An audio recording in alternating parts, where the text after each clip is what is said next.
Dumb Supper. This awesome Halloween story is written by D. Grady 237. So grab your coffee, sit back and enjoy the show. Pa won't like it. Pa don't like nothing we do anyway, so what's the difference? Come on, Odie. You know I don't like being in the dark, especially when the wind's howling like a bitch out there. Stop your whining, Dolly, or I'll tell Pa you was cussin'. Odessa lit the first candle when she said it, and the flame lit up Dolly's watery eyes like a kaleidoscope. Dolly had always possessed the gift of crying on command, and only Odessa was sharp enough to see through it. You know that don't work on me. Now stop being a sissy and hand me the other candle. It was her little sister's other gift she needed, not phony hysterics. Dolly pursed her lips together and crossed her arms over her slender chest, gripping her own arms in mock defiance, but Odessa knew she would do whatever she told her to do. The two sisters only had each other, and in their destitute Appalachian town, that was something to hold on to. Growing up in West Virginia taught them fast and young to survive and to count on no one but themselves, unless you had a blood relative who had some integrity. Integrity wasn't a trait they saw often in their own home, but they knew of a few stray folks who didn't drink and gamble and pass on trauma with a fist. Their father, John Young Jr., was the one who taught them his often slurred life motto, that if you didn't have someone you could trust with your life, you were liable to get swindled in all kinds of dreadful ways. John was an alcoholic, just like his father and his father before him. He was a man who found it impossible to hold on to the little bit of money he made at the lumber yard, and that was before he got laid off in 1871 for his bad back. His boss said he was rightly sorry to let him go, but truthfully they had been looking for an excuse to get rid of him anyway. The girls had a well-off aunt who lived in Pennsylvania, and she sent a few dollars to John every month out of pity for her nieces. Their Aunt Adeline was newly widowed and tried to visit the girls as often as possible.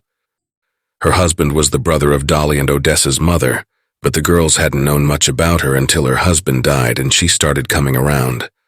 Dolly liked her, but Odessa thought their aunt seemed bored and sad when she visited. Not an uncommon demeanor for someone who grew up in the rural sprawl of Appalachia, but Odessa thought it was more than common melancholy.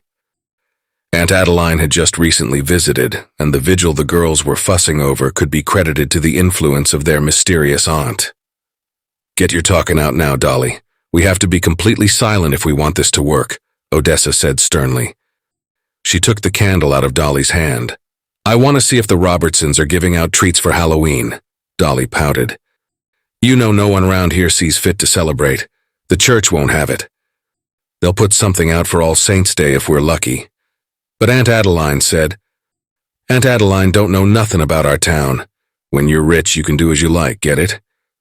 We have to follow the rules." "But we ain't following Pa's rules now. He said we shouldn't listen to nothing Auntie says. Just take the money and shut it." Yeah, I know what Pa says, but he's not here, is he? Auntie's from abroad. She knows about the world. We should take advantage of that." Odessa struck a match on the side of their father's rusty old matchbox and held it up between their faces for ambience. To an observer, God willing there weren't any, the room would have shown complete darkness except for two floating white orbs that were their frightened, still childlike faces. "Why you want to get out of here so bad, Odie?" Odessa heard real sadness behind the question. Her sister, even though she was younger by 3 years, didn't offer up genuine emotions very often. Odessa sometimes wondered if she felt anything at all. Her fears, distastes, and peculiarities all seemed put on to Odessa, as if Dolly was really a sour old man living in a little girl's body. "What kind of question is that?" Odessa said, lighting the candle. "We do all right," Dolly said quietly. Odessa placed the lit candle on the table between them. "Are we ready to go dumb?" Odessa whispered. "Huh? Dumb supper? Are we ready to go dumb? Silent?" "Oh." Dolly was barely holding on to her tears now. "What's with you? You act like you weren't there with us, bouncing up and down next to Auntie going, 'What's next? What's next?' I thought you wanted to do this too." In the candlelight, Odessa could see her sister's face flush pink, and then the tears cascaded down her dirty cheeks, making streaks of clean skin like tiger stripes. "Please don't leave me, Odie. I can't stand to be here all by my own. Pa don't barely ever even come home no more, and I'll starve. That's what. If you leave, I'll starve. Now how would you like that?" Odessa blinked at her sister a few times, letting the words melt into understanding in her brain. "Oh, Dolly," Odessa cackled. She couldn't help but laugh, a deep belly laugh.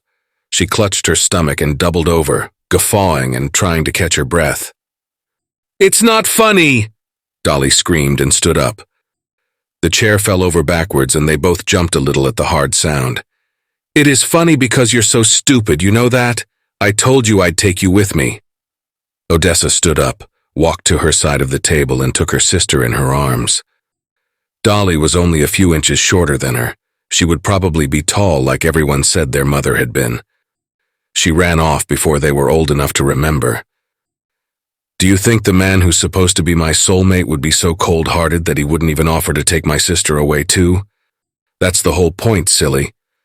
Odessa could feel Dolly's warm tears seeping through the front of her old blouse, but her sobs were getting softer. "Shh. Auntie said that if we do this dinner right, he will appear, and then he will marry me and take us away from here." Odessa breathed into Dolly's soft blonde hair.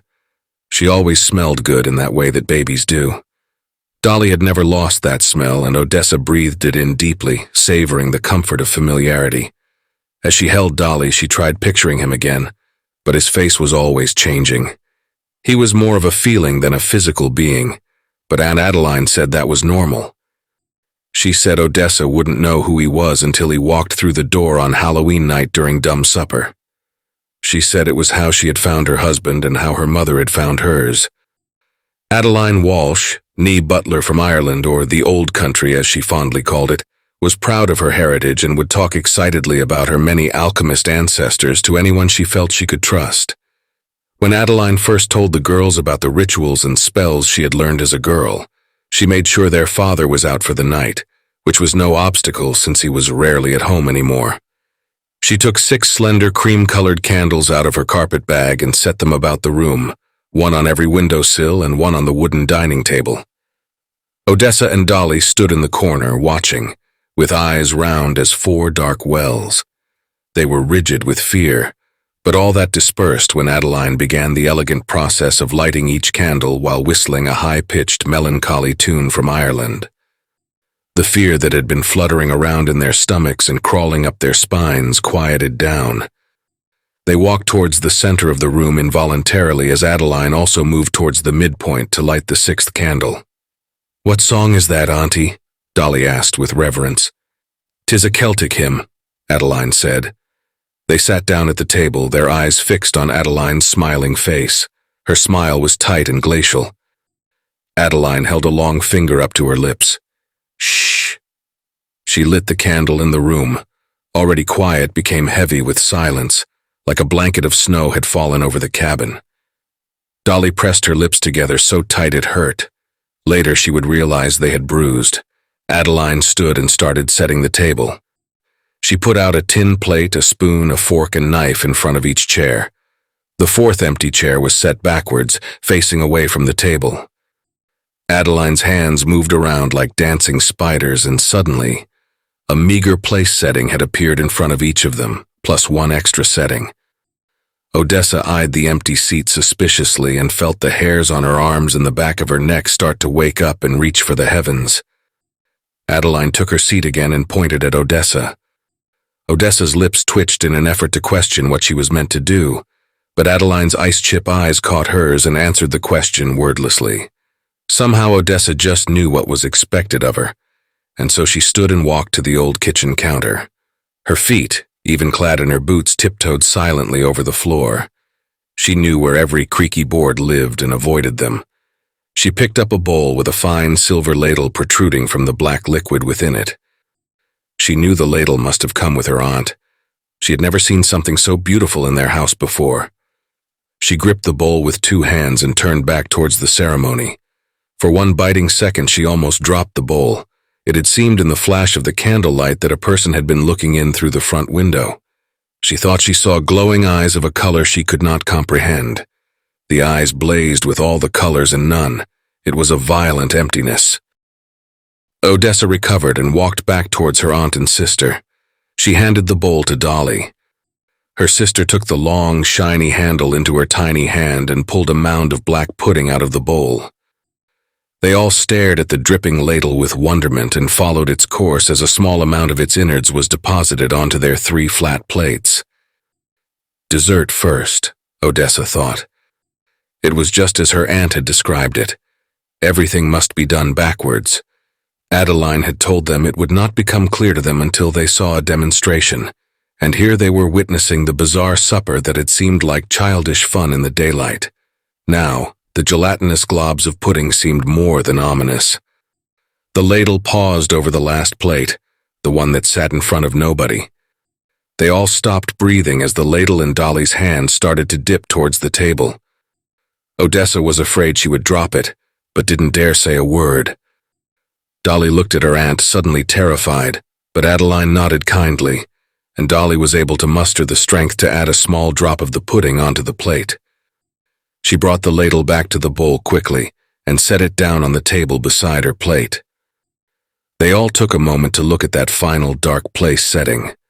Odessa noted the spoon, fork, and knife facing the wrong direction, their round and pointed edges facing away from the candle and towards the backwards chair that awaited its occupant.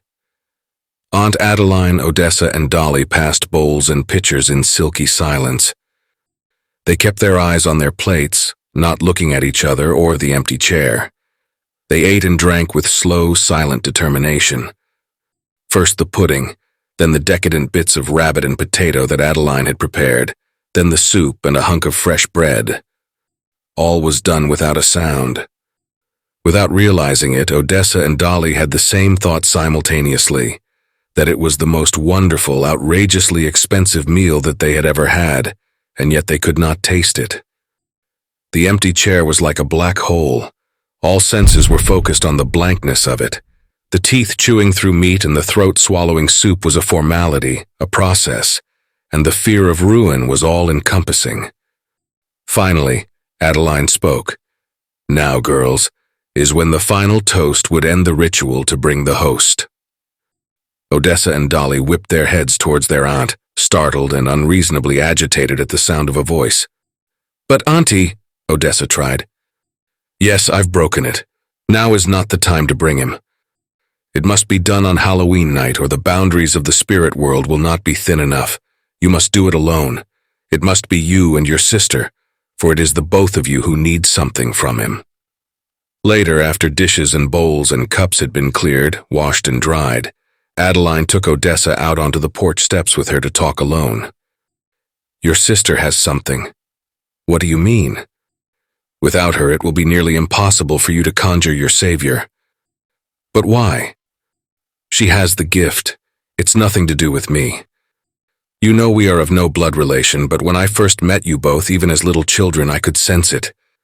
She must be the one to initiate the final cheers when you repeat the process alone.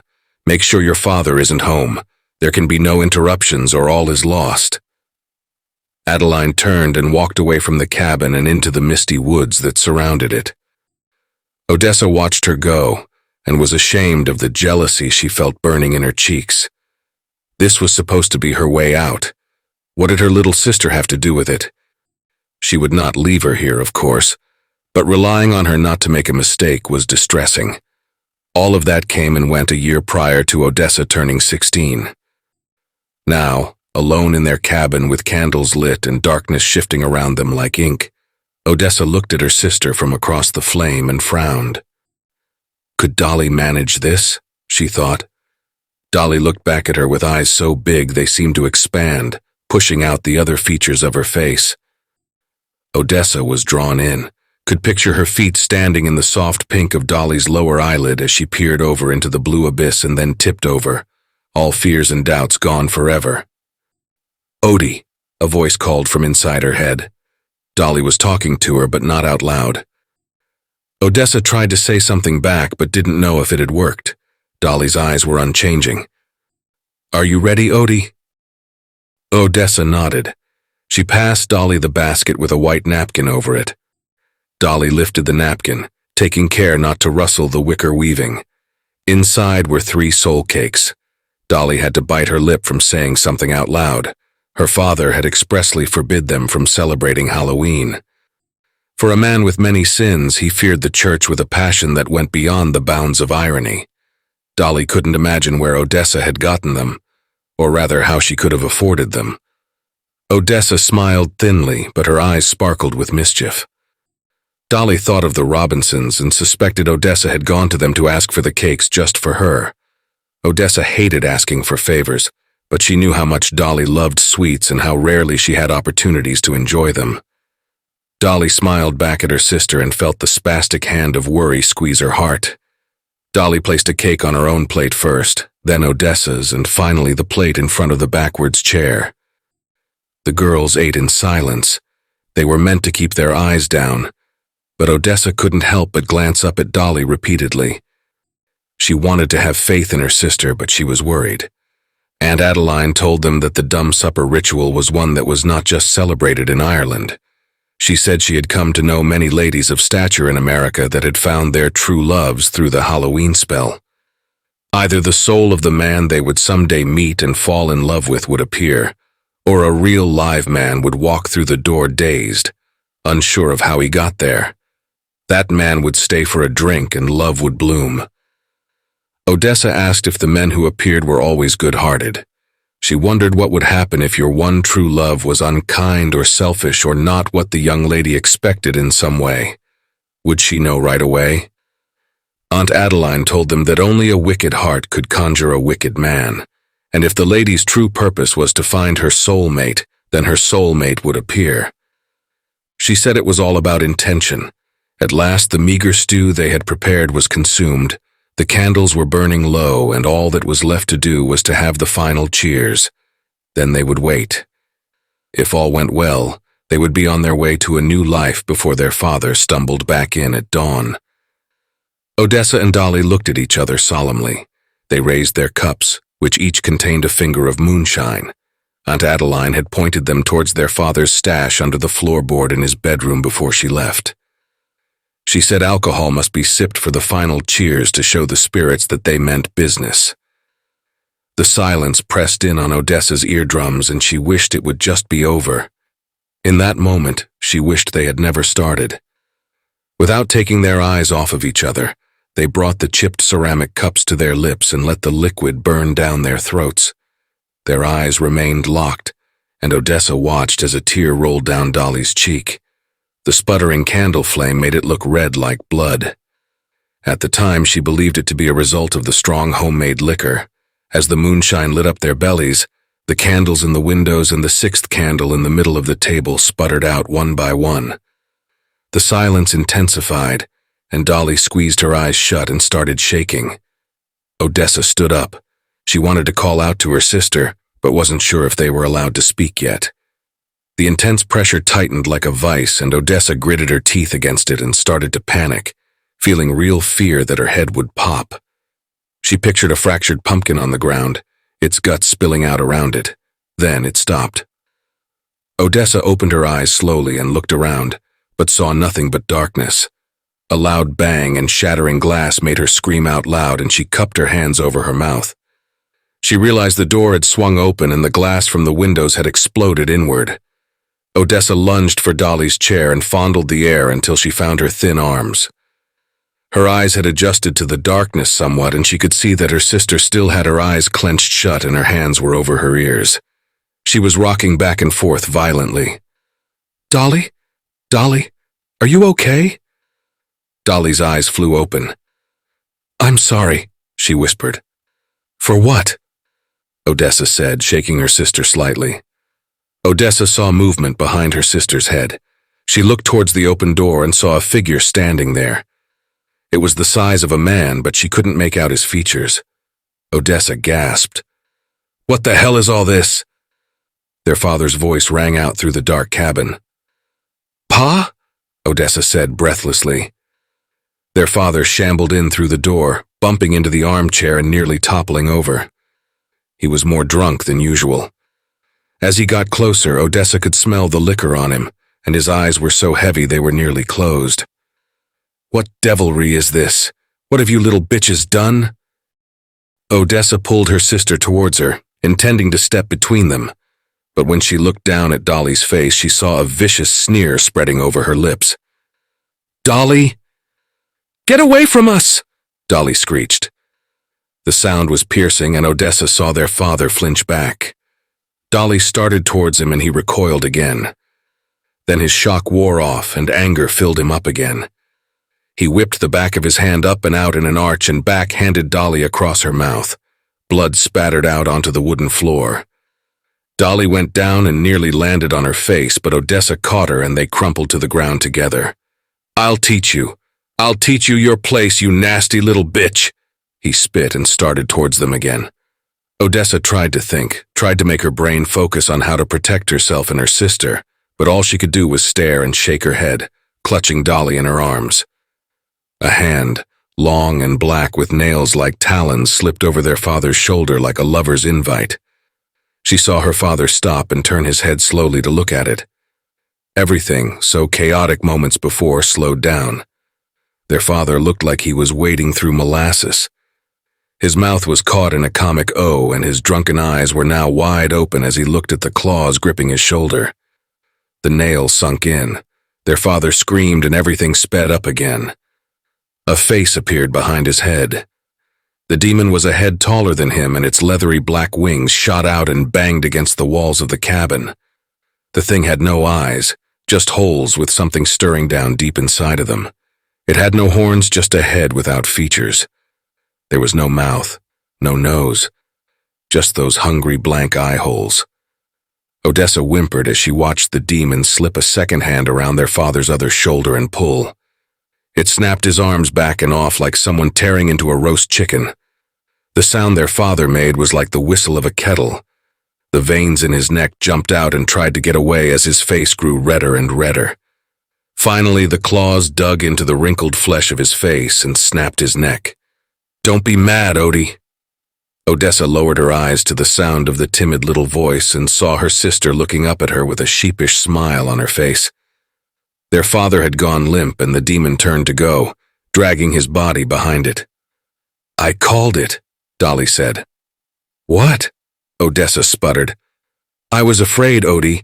I didn't want you to leave me, so I thought, if we could just be rid of Pa, things would be better.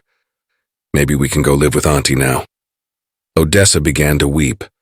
Her mind kept replaying the image of her father's purple veins bulging from his neck as he wheezed and struggled. Then there was that blank face, the empty eye sockets. The sound of enormous wings beating the air could be heard from outside the cabin. Dolly got up and fished the broom out of the closet. She started sweeping up the broken glass, and while the broom raked away the damage, Odessa wrapped her arms around herself and curled up on the floor, listening to her sister humming the tune her aunt had taught them.